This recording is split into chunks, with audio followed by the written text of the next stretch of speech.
Piłkarza. Mamy dzisiaj gościa specjalnego. Leo Messiego.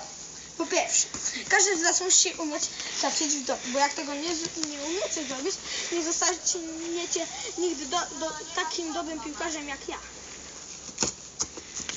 Trochę nie wyszło. A teraz ja. Trochę słabo.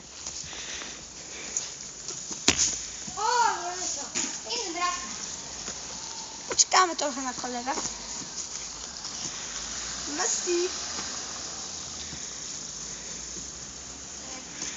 Po drugie, każdy piłkarz musi umieć strzelać w konkretny cel. Strzelam w siano. O, i nie udało się. Też strzelam siano. Mogę się z wami założyć na 5 zł, że trafię. Trochę nie wyszło.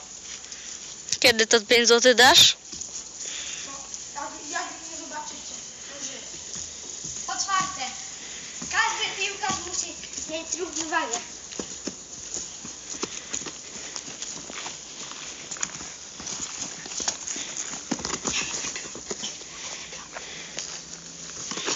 Teraz moja równowaga. O, trochę jeszcze. I po piąte, każdy piłkarz potrafi podbijać.